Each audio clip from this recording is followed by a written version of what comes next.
அண்மை செய்தி, கூலிப் நிறுவனங்களுக்கு நோட்டீஸ் அனுப்பப்பட்டிருக்கிறது. மாணவர்கள் அதிகம் பயன்படுத்துவதால் கூலிப்களை இந்தியா முழுவதும் தடை விதிக்க கோரி வழக்கு தாக்கல் செய்யப்பட்டிருந்த நிலையில் கர்நாடகா, ஹரியானாவைச் சேர்ந்த கூலிப் நிறுவனங்களுக்கு உயர்நீதிமன்ற மதுரை கிளை நோட்டீஸ் அனுப்பியிருக்கிறது.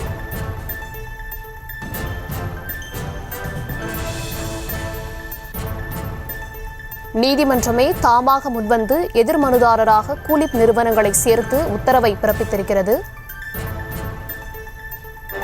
மாணவர்கள் அதிகம் பயன்படுத்துவதால் கூலிப்களை இந்தியா முழுவதும் தடை விதிக்க கோரி வழக்கு தாக்கல் செய்யப்பட்டிருந்த நிலையில் கர்நாடகா, ஹரியானாவைச் சேர்ந்த கூலிப் நிறுவனங்களுக்கு உயர்நீதிமன்ற மதுரை கிளை நோட்டீஸ் அனுப்பியிருக்கிறது.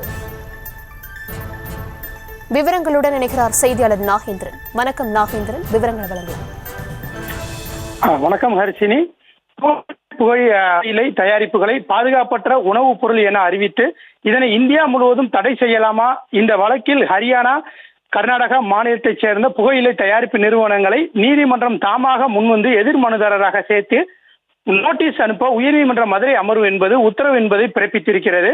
கடந்த வாரம் இந்த கூலி போன்ற போதைப் பொருள் விற்பனை செய்வது தொடர்பாக ஜாமீன் மற்றும் முன்ஜாமீன் தொடர்பான வழக்கு விசாரணைகள் நீதிபதி பரத சக்கரவர்த்தி முன்னிலையில் பட்டியலிடப்பட்டிருந்தது.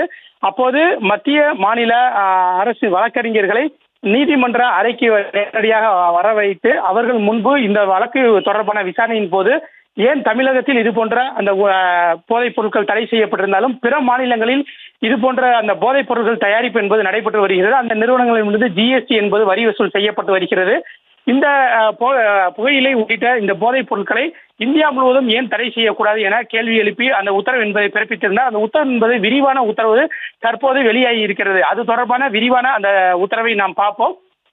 நீதிபதி பரத சக்கரவர்த்தி அவர்கள் முன்னிலையில் உயர்நீதிமன்ற மதுரை அமர்வில் இந்த வழக்கு விசாரணை வந்தபோது அதில் பிறப்பித்த உத்தரவில் என்னவென்று பார்த்தோம் என்றால், அதிகமான மாணவர்கள், இளைஞர்கள் தமிழ்நாடு அரசால் தடை செய்யப்பட்ட குட்கா, புகையிலை, கணேஷ், கான்ஸ் போன்ற புகையிலை பொருட்களை பயன்படுத்தியதாகவும் அதே போன்று கூலிப் என்ற குட்காவை அதிகம் விற்பனை செய்வதாகவும் போலீசாரால் வழக்கு பதிவு செய்து ஜாமீன் மற்றும் முன்ஜாமீன் கோரி மனுக்கள் தாக்கல் செய்யப்பட்டு இருந்தது.